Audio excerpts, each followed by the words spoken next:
welcome to Trara's Solution.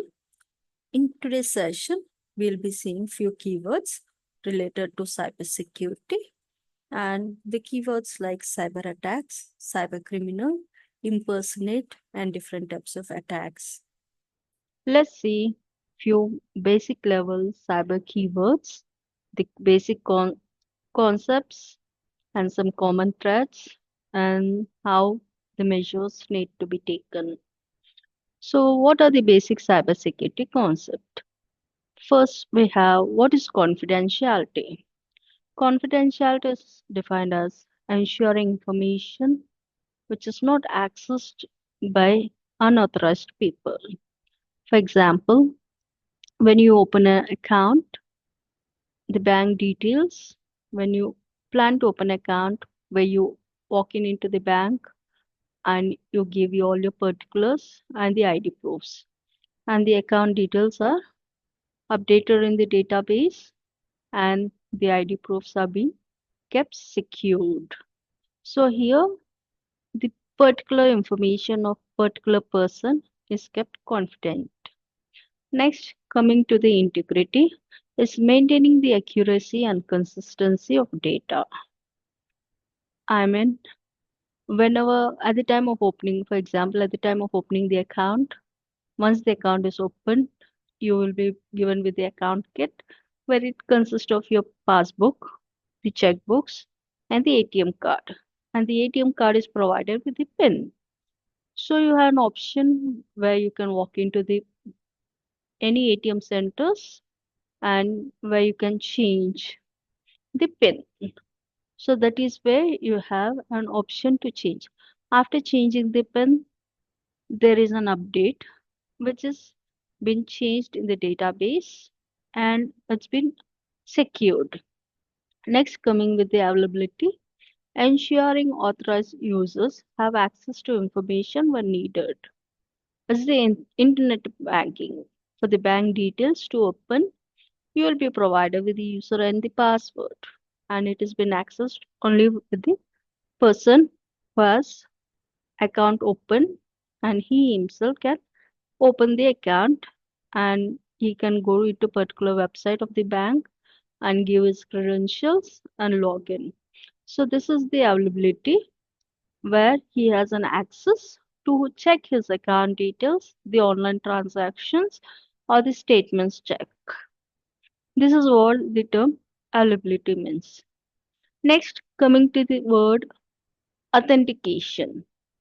Authentication is, for example, as we have seen, the availability. The authentication is when you log in, when you open account, when you have an access to your internet banking, you authenticate with your user ID and the password.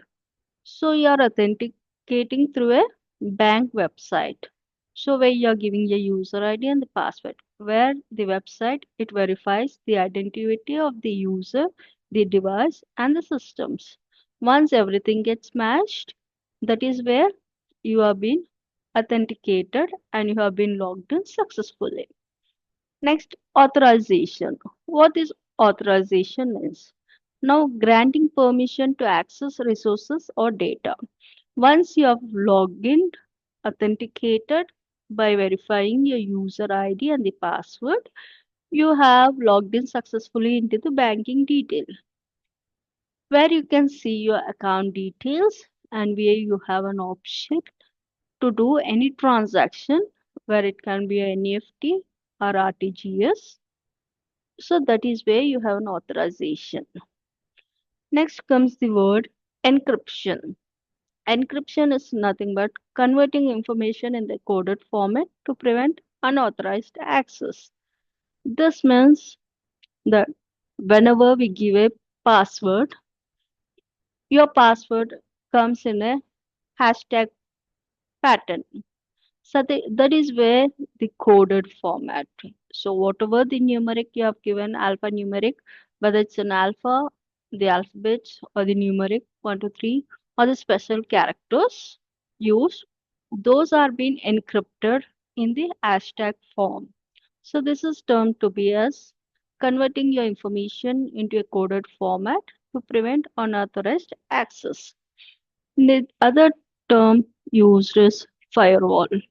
Firewall is nothing but it's a security system that monitors and controls incoming and outgoing network traffic.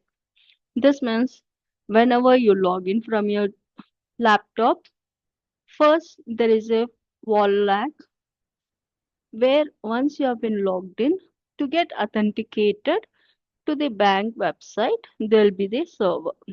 Before going to the server, we have the firewall where it monitors and controls and checks whether the network is been it's in a secure format, the IP address and the domain and the VPN.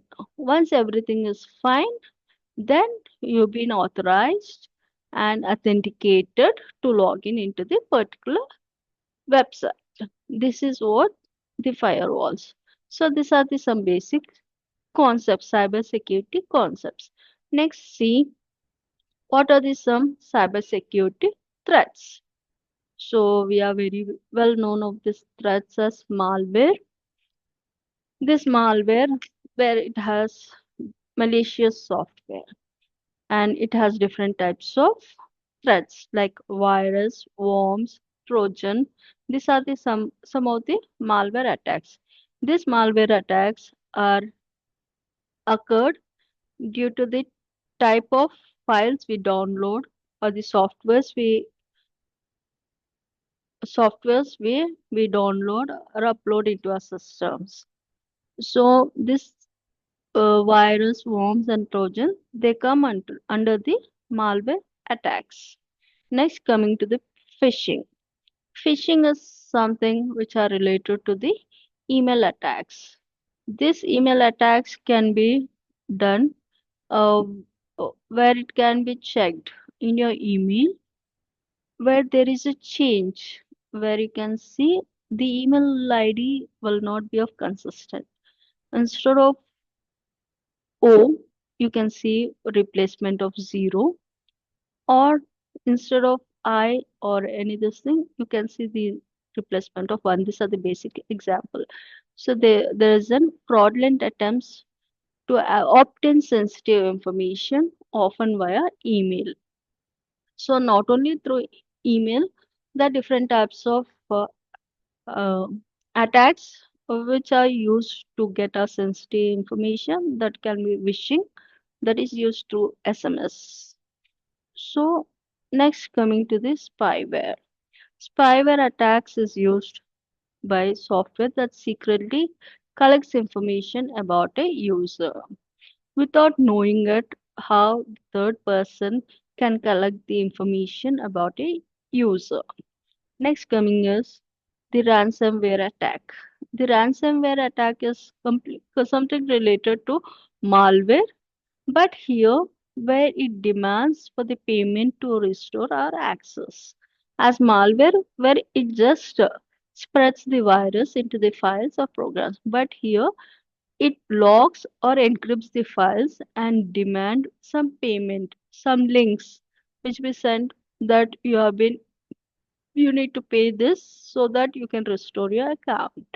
That is what the ransomware attacks happens. Next, coming to the adware. Adware attacks are where a software that automatically displays or downloads giving some advertising material. So when you check or when you see some videos, at that time you can see a number of ads popping out. So sometimes by unknowingly you click on the popping out window and by default it gets updated. So this is where the attacks, these are the few attacks which can be occurred. Next, how do we take measures and the best practice to overcome these attacks? So the best security measures and best practices, the passwords.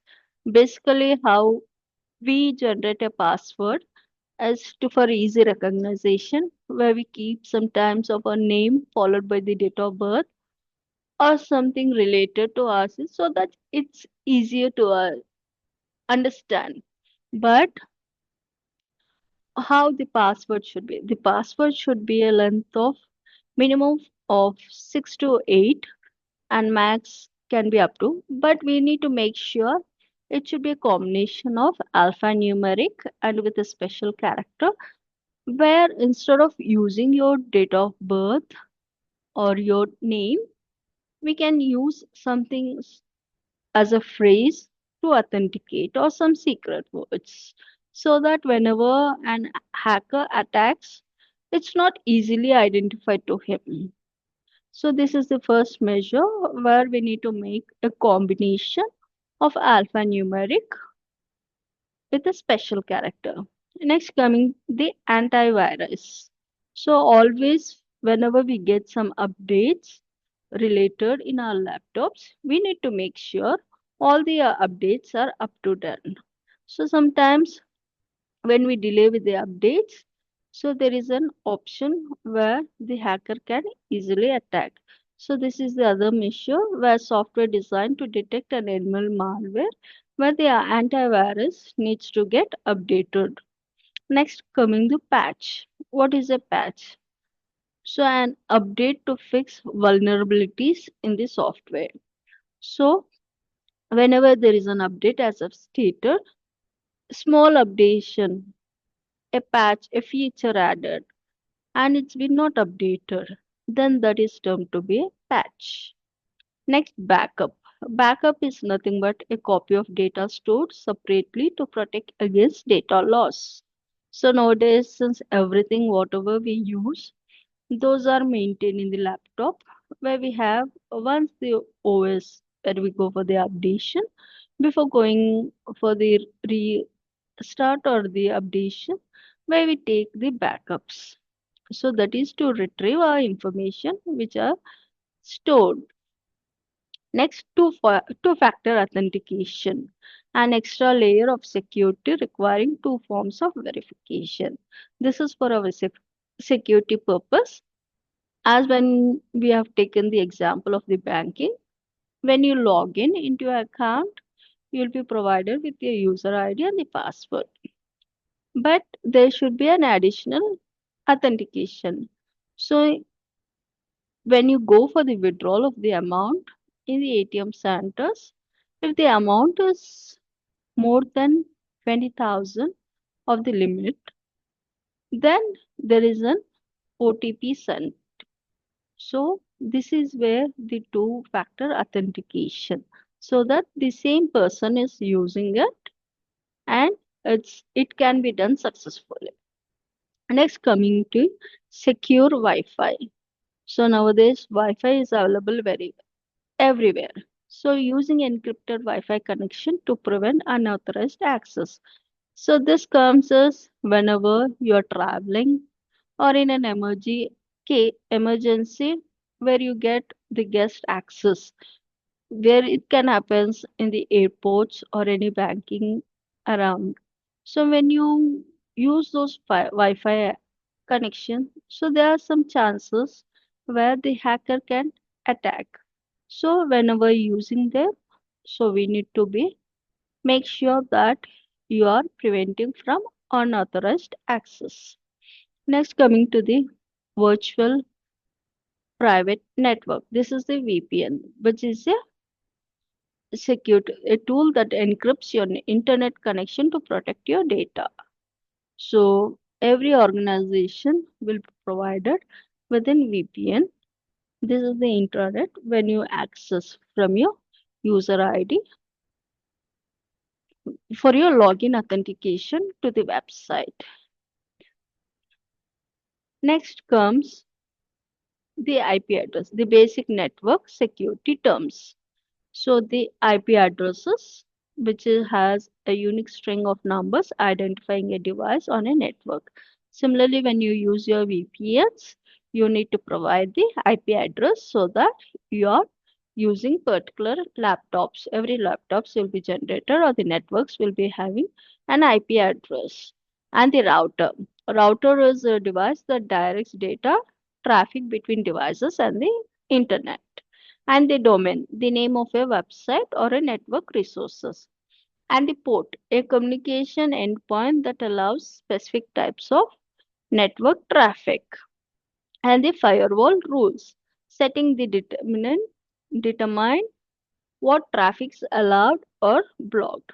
So this is where the network security we need to take care whenever you're logging to some internet or the VPN. So to check the IP address, router, domain, port, and firewall, once the hacker knows everything this, it's very easy where we can lose our data. So to avoid losing our data, we need to make sure all these terms of the security are secured. Next, coming with the incident response and the monitoring. So, how an attack can be occur?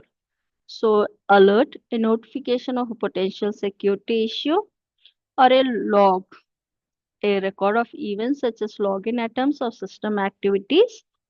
Incident, a security event that compromises the integrity, confidential availability of information. Mitigation, steps taken to reduce the impact of a security incident.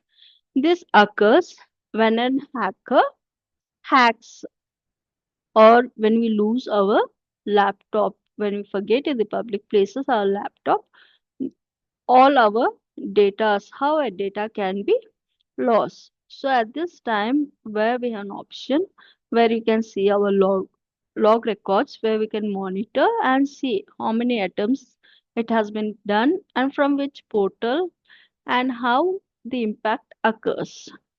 Next, to overcome this, we have few awareness where we have this social engineering, which manipulating people into giving up confidential information. So never, this is where we never share, we need to never share our user ID and the password in an organization or to any individuals. So it should be kept personalized. And next is security awareness. So training and education to help user recognize and avoid security threats. So every organization they should be provide some security awareness regarding this cybersecurity attacks to overcome. So this based on these attacks where we have data privacy where we protect personal information from unauthorized access. So whenever there is some happening, how an hacker attacks. To overcome this, we need to follow these measurements by giving training to the to an organization or individual how to secure the data. So these are the some basic level concepts of cybersecurity, some threats and the measures and the awareness to be followed. Thank you all.